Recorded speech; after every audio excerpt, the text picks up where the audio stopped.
ময়দান fix হয়ে যাবে, দুনিয়া ধ্বংস হয়ে যাওয়ার পর আমার আল্লাহ ওই আপনার যেন ইসরাফিলকে ডাক দিয়ে বলবে, ইসরাফিল রে, একবার বাঁচিতে ফোন দিয়েছিল, দুনিয়া ধ্বংস হয়ে গেছিল, দুনিয়া তছনছ হয়ে গেছিল, আবার তুমি ফোন দাও, একটা হিসাবের ময়দান তৈরি হবে, হাসরের মাঠ তৈরি হবে। ইসরাফিল আর দেরি করেও না, সঙ্গে সঙ্গে ইসরাফিল আলাইহিস সালাম আপনার বাসিতে ফোন দেবেন, আবার যেন আপনার সমস্ত কবরবাসীরা আপনার কবর থেকে উঠে দাঁড়িয়ে যাবে। কিন্তু বাবারা শুনে যান, আপনাদেরকে বলে যায়, পৃথিবীর বুকে আমার বিশ্বনবী বলে দিয়েছে, পৃথিবীর বুকে আমরা আপনারা বসবাস করি। আজকে পৃথিবীর বুকে আমরা কদমে কদমে ভুল করি, বিচারকরা বিচার করতে গিয়ে ভুল করে, একজন মানুষ অ্যাডভোকেট হয়ে সেখানে ভুল করে, মাস্টার হয়ে সেখানে ভুল করে, নামাজি নামাজ পড়তে গিয়ে ভুল করে। আমার বিশ্বনবী বলে দিয়েছেন, কালকে আমাদের ময়দানে যখন দুনিয়া ধ্বংস হয়ে যাবে, আসমানের সূর্যটা আপনার মাথার উপরে থাকবে, জমিনটা ঠান্ডা হয়ে যাবে, এবং পৃথিবীর মানুষ এতটাই দুর্বল হয়ে যাবে, তারা নিজ নিজ পাশে নাই হাবুডুবু খাবে, নিজের শরীরের পাশে নাই হাবুডুবু খাবে। কিন্তু পৃথিবীর বুকে কিছু প্রান্তিক লোক আছে যারা ওই বিপদের মাঠে হাসরের ময়দানে আপনার ওই সূর্যের তাপে নিজ পাশে নাই হাবুডুবু খাবে না, তারা আমার আল্লাহর আরশের ছায়ার তলে থাকবে। জোরে বলে নবীকে জিজ্ঞেস করা যায়, ইয়া রাসূলুল্লাহ, নবী গো, তারা আল্লাহর আরশের ছায়ার তলে থাকবে? বলে পৃথিবীর বুকে যারা পাঁচ ওয়াক্তের নামাজি, নামাজিরা মনে করবে অফার পেয়ে নিলাম না, নবী বলেন যারা পাঁচ ওয়াক্তের নামাজি, মসজিদের টাইম হবে, আজান হবে একটার সময়, যদি কোনো নামাজি ঘড়ির দিকে তাকিয়ে সর্বপ্রথম মসজিদে যেতে পারে এবং সর্বশেষে মসজিদ থেকে বেরিয়ে আসতে পারে, এইভাবে যদি জীবনটা কাটায় আর নামাজ পড়ে, এই প্রথম জানে বাবা আপনার নামাজি শেষে আসে আনেওয়ালা নামাজি, ওই ব্যক্তি হাসরের মাঠে নিজ পাশে নাই হাবুডুবু খাবে না, আল্লাহ পাক তাকে নিজের আরশের ছায়া তলে জায়গা দিবে। আমি তো আজান হইয়ে রোকিয়ে বই না, এখন আজান হলো, থামো 2 মিনিট যাবো। আবার যখন সালাত হয়ে গেল তখন বলছে এখনো 5 মিনিট বাকি আছে। এই করতে করতে বসে থাকা মানুষ জামাত ছেড়ে দেয় এখন। তো নবী পাক বলেন, প্রথম যারা মসজিদে আসবে, সর্বশেষে যাবে, ওই ব্যক্তি আল্লাহর পবিত্র হাসরের ময়দানে আল্লাহর আরশের ছায়ার তলে জায়গা পাবে, তার কোনো কষ্ট হবে না। আর আরেক প্রান্তের লোক আছে, তারা কারা? যারা পৃথিবীর বুকে বিচার, সত্য বিচার করবে, আপনার তল হাতে টাকা নেবে না, ঘুষ খাবে না, যেটা সত্য বিচার।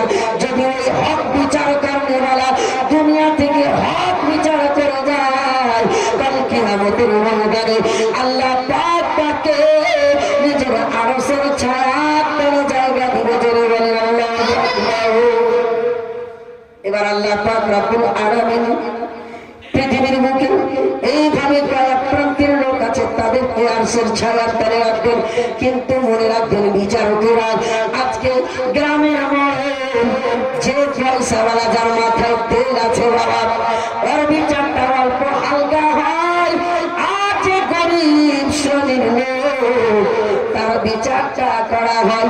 আমি নিজ চোখে একটা বিচার দেখেছি বাবা, রাত্রেবেলা গরিব বড়লোক সবার কাছ থেকে দারু পান করার বিচার নিল মাত্র 5,000 টাকা করে।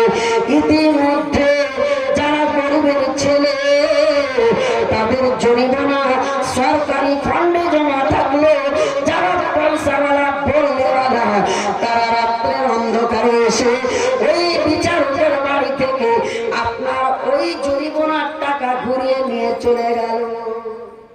নিজের চোখ দেখা যায়।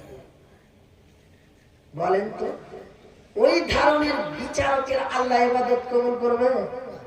ই আবার গ্রামে গ্রামে বলে বেড়ায় আমি না হলে কেবিএস গ্রামের বিচারই হবে, বহুত বলনেওয়ালা। তো বিরাদার, বিচার তো আজকাল হচ্ছে জায়গা হিসাবে। কেমন জায়গার লোক আছে, কেমন পয়সাওয়ালা আছে, গরিব হলে ওর পর চাপটা বেশি হয়। আল্লাহর হাসরটাকে স্মরণ করেন বাবা। যদি আপনি ওই বিচারটা করার টাইমে ঘুষ খেয়ে থাকেন, মানুষের কথাই করে বিচারে করে থাকেন, আল্লাহর হাসরের ময়দানে আপনাকে নফসি নফসি করতে হবে। আপনাকে নবী ডাকবে না, নবীর আওলাদেরা ডাকবে না। কিন্তু বাবা বলতে চাই, হাসর যখন ফিক্স হয়ে যাবে, হযরতে আদম আলাইহিস সালাম আমাদের মানব জাতির পিতা, আল্লাহ পাক রব্বুল আলামিন সেই দিন তিনাকে সবুজ কালারের একটা পোশাক দান করবেন। কোন কালারের? সবুজ কালারের পোশাক দান করবেন। শরীরের পাঞ্জাবি পায়জামা আপনার সবুজ থাকবে, মাথার টুপি সবুজ থাকবে। নবী আদম আলাইহিস সালাম আল্লাহর আরশের পায়া ধরে দাঁড়িয়ে থাকবেন, পায়াতে হিলাল লাগিয়ে দাঁড়িয়ে থাকবেন।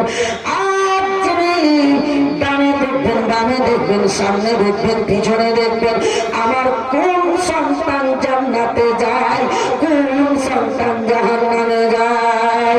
এই অবস্থায় নবী আদম আলাইহিস সালামের নজরটা বাবা পড়ে যাবে সঙ্গে সঙ্গে একজনের উপরে। এবার বাবা আপনাকে একটা কথা বলি, আপনি যদি বাবা হন, আপনার ছেলে যদি 10টা লোকের মধ্যে বসে থাকে বাবা, আপনি আপনার ছেলেকে ভালো করে চিনতে পারবেন। আমার নবী আদম আলাইহিস সালাম আমাদের পিতা, বলেন তো দুনিয়া সৃষ্টি হওয়া থেকে নিয়ে শেষ পর্যন্ত যত মানব জাতি এসেছে সবগুলোই হলো আদমের সন্তান। সেই দিন দেখবেন কিনি কে যাবে জাহান্নামে, কে যাবে জান্নাতে, সঙ্গে সঙ্গে দেখতে পাবে এই লোকটি তো আমার সন্তান, আমার বেটা। কিন্তু কার উম্মত তিনি দেখবেন লক্ষ্য করে, এটা আমার আওলাদ, এটা আমার সন্তান। কিন্তু এই লোকটি হলো আমিনার বেটা মুস্তাফার উম্মত। একে কেন জাহান্নামে নিয়ে যাওয়া হচ্ছে? সঙ্গে সঙ্গে নবী আদম আলাইহিস সালামের অন্তরে বড় দুঃখ হবে, কষ্ট হবে। ডাকতে বলবেন কোথায় আছো গো আলামিন, কোথায় আছেন গো আব্দুল্লাহর বেটা আমিনার কলিজার টুকরা, আপনি তাড়াতাড়ি আসেন। কোথায় আছেন? হাসরের কোন ময়দানে, কোন কোনায় আছেন? হাসরের কোন জায়গায় আছেন? আল্লাহর নবী মুস্তাফা, আমার আপনার নবী রাহমাতাল লিল আলামিন নবী আদম আলাইহিস সালামের আওয়াজ পেয়ে বাবা ছুটে আসবেন। বলবেন কি বলছেন গো আমাদের আদম পিতা, আপনি কি বলছেন, কেন ডাক দিয়েছেন? বলে দেখেন গো মুস্তাফা, আমার আল্লাহ আপনার সঙ্গে ওয়াদা করেছেন, আপনার আওলাদকে, আপনার আমার আওলাদকে, আপনার উম্মতকে আমার আল্লাহ ফেরেশতারা দ্বারা জাহান্নামে নিয়ে যাচ্ছে। আপনি বলে কেন জাহান্নামে যাচ্ছে? আল্লাহর কাছে দরখাস্ত করে বলে। একটা পয়েন্ট আছে, বাবা হলেন হযরতে আদম, উম্মত হলাম কার? নবী মুস্তাফার। তো নবী আদম আলাইহিস সালাম জানেন আমার বেটা হলেও আল্লাহর কাছ থেকে এই আমার বেটার জামিন নিতে পারবো না। যদি জামিন হয় একমাত্র মুস্তাফার ইশারায় হবে। এটা কিন্তু তিনি জানেন যে এখানে আমার পাওয়ার চলবে না, চলবে তো কার? মুস্তাফার চলবে, নবীর চলবে, আখিরি জামানার নবীর চলবে। এই বলে বললেন ওগো মুস্তাফা, আপনার উম্মত জাহান্নামে যাচ্ছে, আপনি আল্লাহর কাছে একবার মেসেজ করেন। আল্লাহ পাক রব্বুল আলামিনের নবী মুস্তাফা সঙ্গে সঙ্গে সাজদায় পড়ে গেলেন, ইয়া আল্লাহ, ইয়া রাব্বি হাবলি উম্মতি, ইয়া রাব্বি হাবলি উম্মতি। বলে শুরু করলেন, বলেন হাবিব গো, আপনার উম্মত আমি আপনাকে দিয়ে দিয়েছি, আপনার উম্মত আপনার হাওয়ালা করে দিয়েছি, আজকে আপনি কেন আমার সাজদায় দিলেন? বলেন নবী আল্লাহ পাক রাখতে বললেন, আল্লাহ গো, আমার উম্মত কেন জাহান্নামে যাচ্ছে? আপনি তো বলেছেন আপনার প্রত্যেকটা উম্মত জান্নাতে যাবে, আপনার প্রত্যেক উম্মত জান্নাতে যাবে। ওগো আল্লাহ, আমার একটা উম্মতকে জাহান্নামের ফেরেশতারা টানতে টানতে জাহান্নামে নিয়ে যাচ্ছে, একটা কারণটা কি আমি একবার জানতে চাই। সঙ্গে সঙ্গে আল্লাহ পাক রব্বুল আলামিন ডাক দিয়ে বললেন, হাবিব গো, ওর যেন আমল মাপানো হলো, নেকি গুনাহ মাপানো হলো, গুনার সংখ্যা কম বেশি হলো, নেকির সংখ্যা কম হলো, এই জন্য জাহান্নামী হয়েছে। আল্লাহ নবীর চোখ দিয়ে পানি ঝরতে শুরু করলো। আল্লাহ গো, আপনি তো ওয়াদা করেছেন আপনার উম্মত কোনো জাহান্নামে যাবে না, কিন্তু কেন যাচ্ছে? ফেরেশতাদেরকে আল্লাহ ডাক দিয়ে বলেন, ফেরেশতারা রে, আমার নবী যা করবে করতে দাও, তোমরা তাকে জাহান্নামে নিয়ে যেও না। আপনার ফেরেশতারা নিয়ে যাচ্ছে, আমি আবার তার আমল নামাটাকে মাপবো। নবী পাক ওই উম্মতকে নিয়ে যাচ্ছেন মিজানে, নিয়ে গিয়ে দেখতেছেন বাবা, আগে যেমন গুনাহ ছিল বেশি, নেকি ছিল কম, তদরূপ সে মতোই আবার নেকিটা কম হয়ে যাচ্ছে আর গুনাহটা বেশি হয়ে যাচ্ছে। তো নবী পাক সাল্লাল্লাহু আলাইহি ওয়াসাল্লাম তখন কি করলেন? আগে যেমন মাপানো হয়েছিল গুনাহটা বেশি নেকিটা কম, আবার সেই মতো হলো গুনাহ বেশি নেকি কম। আল্লাহ পাক রব্বুল আলামিন নবী মুস্তাফা সেই সময় নিজের পবিত্র জুব্বা মোবারকের পকেটে হাত ভরে একটা কাগজে যেন কি লেখা রয়েছে, ওই কাগজখানা নেকির পাল্লাতে যেমন রেখে দেওয়া হয়েছে, সঙ্গে সঙ্গে ওই নেকিটার পাল্লা কাগজ রাখার সাথে সাথে ভারী হয়ে গেল। এই কাগজটার ওজন কত? 1 গ্রাম হবে। নেকির পাল্লা হালকা হয়েছিল, ভারী হয়ে নেকির পাল্লা ভারী ছিল না, হালকা ছিল। গুনার পাল্লা ভারী ছিল, নেকি কম হয়ে যাচ্ছে, গুনাহ বেশি হয়ে যাচ্ছে। নবী পাক যখন কাগজটি বের করে সেখানে রাখলেন, নেকি বেশি হয়ে যাচ্ছে। এবার জাহান্নামের ফেরেশতারা সেখান থেকে চলে গেল, জান্নাতের ফেরেশতারা নিয়ে যাচ্ছে, চলো গো জান্নাতি দুলাল, জান্নাতে যায়, জান্নাতে যায়, জান্নাতে যায়। সঙ্গে সঙ্গে ওই আপনার উম্মত ফেরেশতাদেরকে ডাক দেয়া বলেন, আমি তো জান্নাতে যাব, কিন্তু কে তিনি, তিনার পরিচয়টা কি? আমি জাহান্নামে জাহান্নামে যাচ্ছিলাম, এনার সঙ্গে আমার সম্পর্কটা কি? ইনি বরদাস্ত করতে না পেরে দুনিয়ার বুকে আমি যখন কোনো ভুল করেছিলাম, গ্রামের মানুষ একদিকে হয়ে আমার বিচার করেছিল, কেউ আপন হয়নি। দুনিয়ার বুকে যাকে আপন করেছিলাম, মৃত্যুর টাইমে আমাকে একাই কবরস্থানে রেখে গেছে। আমার আপন আব্বা হয়নি, আমার আপন মা হয়নি, আমার আপন স্ত্রী হয়নি, আমার আপন নিজের কলিজার টুকরা সন্তান গুলো হয়নি। ফেরেশতারা শুনো, ইনি কে? ইনার এত মায়া কেন আমার উপরে? আমাকে কেন আজকে জাহান্নামী থেকে জান্নাতি করলেন? আমি তো জানতে চাই, আমাকে কয় মিনিট সময় দেওয়া হোক। দৌড়াতে দৌড়াতে ওই মুস্তাফার কাছে গিয়ে বললেন, ও দেখুন সুরত চেহারাওয়ালা, আপনি কে? আপনার পরিচয়টা কি? আপনার সঙ্গে আমার সম্পর্কটা কি?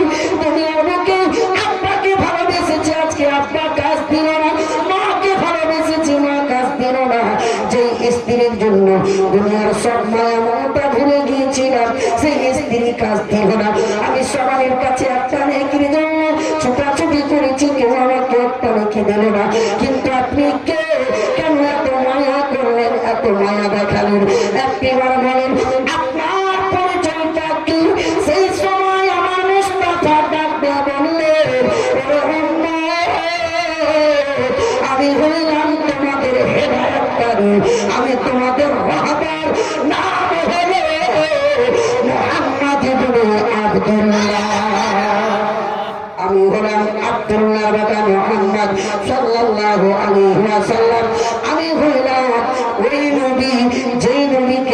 রেখে কলমা পড়েছিল, কেবিএস মাদ্রাসায় বসে দুরূদ পড়েছিল। আমি হইলাম সেই মদিনার মুস্তাফা। আল্লাহ পাক রব্বুল আলামিন নবী জবান দ্বারা এই কথা শুনে সঙ্গে সঙ্গে লোকটি কদমে পড়ে যাবেন। নবী গো, এতদিন ধরে দুনিয়ার বুকে যখন বেঁচে ছিলাম আপনার মহাব্বতে আপনার নাম শুনে কত শুনেছি, কিন্তু চোখে দেখার জন্য কত তারসেছি, কত চোখে দেখার জন্য দৌড়েছি। এই জন্য পৃথিবীর বুকে কত মানুষ বলেন বাবা নিজ ভাষায়, যখন নবীর রওজার নিকটে যায় তখন বলে নিজ ভাষায়, কেমনে সজিদা করো দিল কে संभालो कि मोहम्मद का चौखट नजर आ रही है, तुम सजदा करो। যারা আশিক হবে এই কথাই বলবে, আমি সাজদা করব না, দিলটাকে মনটাকে সামলাবো, মুহাম্মাদের রওজা নিকটে আসতেছে। জুড়ে বলেন ব্রাদার মাধ্যমে স্বামী। তখন বলছেন হুজুর আপনার পরিচয় পেলাম, আপনি নবী আমি উম্মত, কিন্তু আমি তো দুনিয়াতে এরকম কোনো নেকি করিনি যে জান্নাতে যাওয়ার মতো আমার অভিজ্ঞতা আছে। বলে রে উম্মত শোনো, পৃথিবীর বুকে তুমি যখন বেঁচে ছিলে কেবিএস মাদ্রাসাতে মৌলবীর কণ্ঠে কণ্ঠ মিলে আমি মস্ত ভারতের একবার দুরূদ পড়েছে। আমি ছিলাম মদিনার রওজাতে, তুমি মহাব্বতে ঝুমে ঝুমে দুরূদ পড়েছো। তোমার এই দুরূদ খানা আমি মুস্তাফা নোট করেছি। কেন নবী পাক বলেন দুনিয়ার কোন মানুষ যেখানে যে জায়গায় ঢুকে আমার প্রশংসা আমার ভালোবাসা নিয়ে আমার উপর দুরূদ পড়বে, আমি তাকে দেখতে পাই, আমি তারে চিনতে পারি। আজকে আমরা মানুষ এই যে আগামীতে আমাদের রোজা আসছে 12 তারিখ, কিছু কিছু মানুষ বলে ঘরের ভিতরে ঢুকে বিড়ি খাবো, কে দেখতে পাবে? হ্যাঁ, কেউ আবার বলে এলাকায় ফারাক্কা ব্রিজ কাছে আছে, নদীতে হেলতে গিয়ে ডুবকি মেরে পানি পান করবো, কে দেখতে পাবে? নবী পাক বলেন পৃথিবীর উম্মতেরা তোমরা দুনিয়ায় বসবাস করো, আমি পৃথিবীর প্রত্যেকটা জিনিস গোটা পৃথিবীটাকে হাতের তাওলার মতো দেখতে পাই। যেমন হাতের তালুয়া দেখতে পায় একজন নিজের হাতের তালুয়া, সেই মতো আমি পৃথিবীটাকে হাতের তালুয়ার মতো দেখতে পাই। আজকে যারা রাত 12টায় জালসা শুনতে এসে কেউ আবার জুতা চুরি করতে আসে, কেউ আবার দোকানের কিছু সামান চুরি করতে আসে, সেইগুলো নবী মুস্তাফার নজরে আছে কিনা? বিরাদার মাঝে শামিল। আজকে ভাই ভাই মারামারি, স্বামী স্ত্রীতে ঝগড়া, বাপ বেটাতে ঝগড়া, এগুলো নবী দেখছেন কি দেখেন না? নবী দেখেন, আল্লাহ দেখেন, নবী দেখেন। পৃথিবীর বুকে আজকে মানব জাতি যেটাই কাজ করেন না কেন, মনে করেন হাফিজ আব্দুর রশিদ দেখতে পেলেন না, মনে করেন ওই মাওলানা দেখতে পেলেন না, মনে করেন মাদ্রাসার সেক্রেটারি গ্রামের বিচারক দেখতে পারেন না, লুকিয়ে চুরি করে আমি এই ভুলটা করলাম। কিন্তু মুসলমান মনে রাখেন দুনিয়ার মানুষের চোখ থেকে বাঁচতে পারলেন, কিন্তু আল্লাহ এবং আল্লাহর রাসূলের নজর থেকে বাঁচতে পারলেন না। কিন্তু পাহাড়ে মুসলমান কুরবান জান নবীর উম্মত হয়ে আপনি নিজেকে ধন্য মনে করেন। আল্লাহ পাক দুনিয়ার মানুষকে বলে দিয়েছেন পৃথিবীর মানুষ শোনে, আমার নবীর উম্মতেরা রাত্রের অন্ধকারে চুরি করবে, চুরি করবে আমি আল্লাহ জানবো, রাত্রের অন্ধকারে বেঈমানি করবে আমি আল্লাহ জানবো, রাত্রের অন্ধকারে ডাকাতি করবে আমি আল্লাহ জানবো।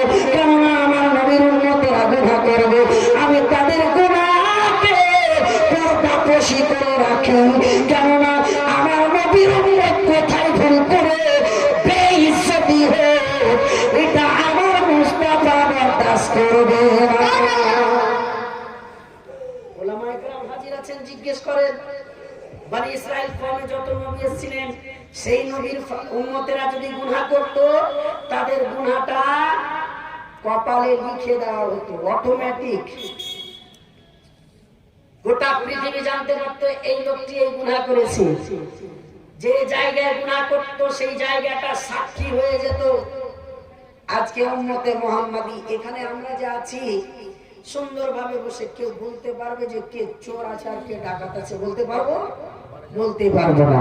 কিন্তু আল্লাহ পর্দা করে দিয়েছেন উম্মতে মুহাম্মাদির গুনাহর উপরে যে তোমরা গুনাহ করো, কিন্তু আমি আল্লাহ তোমাদের গুনাহটাকে লুকিয়ে রেখেছি। এই জন্য লুকিয়ে রেখেছি যে আমি আল্লাহ তোমাকে সম্মান দিয়েছি। এই সম্মানের সবটাই যদি তুমি দিনের দিকে ফিরে আসতে পারো তাহলে তুমি জান্নাতি হয়ে যাবে।